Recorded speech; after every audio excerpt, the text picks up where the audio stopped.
You ended up getting your associates and your bachelor's. You had a wife, kids, and then you ended up having this wild thought, this crazy thought to join Beast Games. What was like that experience like? Did you really think you would become a contestant? Like, what was going through your mind during your application? Absolutely. So that's a great story in itself. I didn't even know who Mr. Beast was prior to Beast Game season one. Every time I say that, people kind of have like the wide eyes, like what? Like the biggest YouTuber in the world. Yeah. But it's just one of those things. Like I really don't watch much TV. I really don't have time for TV. I watch a movie with my kids and my wife every once in a while, but just TV in general, I don't have time for it, to be honest with you.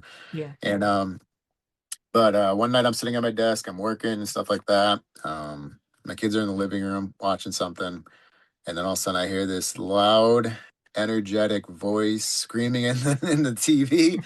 I'm just like obviously my ears perk up. I'm like, wait a minute, because me and my wife are very careful about what our kids watch, just because there's so many subliminal messages and Of course. everything nowadays. It's crazy. So of course, I walk in the next room. I say, hey boys, what are you guys watching? Oh, Daddy just came on after our other show. And as soon as turned to look at the TV, it was just this massive towers, 1,000 people in these blue uniforms, jerseys, and I was like, what is this? So next thing I know, I'm sitting on the couch watching it with my three boys. My wife comes in, she starts watching it, and then every single week from then on, we're watching this show like just to see what happened. It's kind of like one of those things where it's a great social experiment. It's kind of like it gives you a mirror image of the world, so to speak. Everybody in the world can do the right thing, be a hero, don't stab people in their back, be honest. But then on the other flip side, obviously, the people also have a choice to be a villain, be dishonest, lie to people, and do all the bad stuff. So it's kind of one of those things where it puts everything all in the same world, and it's kind of like a mirror image of the world. Kind of you see it like play out, and what you think when you put your trust in people in the game show, they can say all they want and stuff like that. Oh, I'm going to do the right thing. I'm only going to do this. I'm not going to do that. But when it comes down to it, when the money gets in their face, it's like something just happens. Yeah. It's just one of those things where greed is a real thing, and it's unfortunate. Yeah. And I'm actually glad you brought that up. When you were now, so you watched the show, you seen the show, you found so much interest in it, and you're like, you had this thought to put in this application for Beast Games, right? Like, did you tell your family you were going to do this, or did you just do it? Like, what was that like experience or that moment like for you?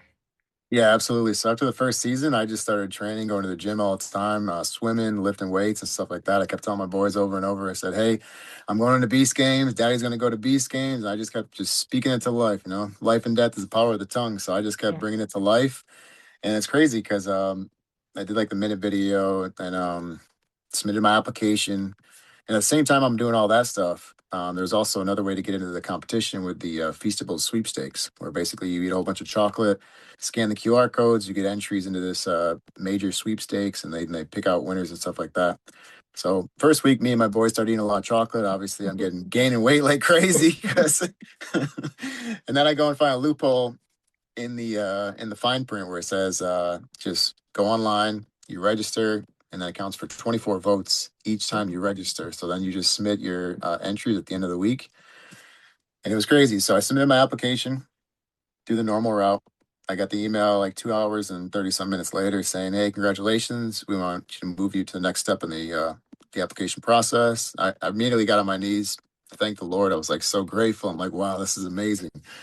And then 2 days after that, I get an email from Feastables. Congratulations, you've been selected as a Feastables winner. So I made it through both both avenues, and it was just That's at so that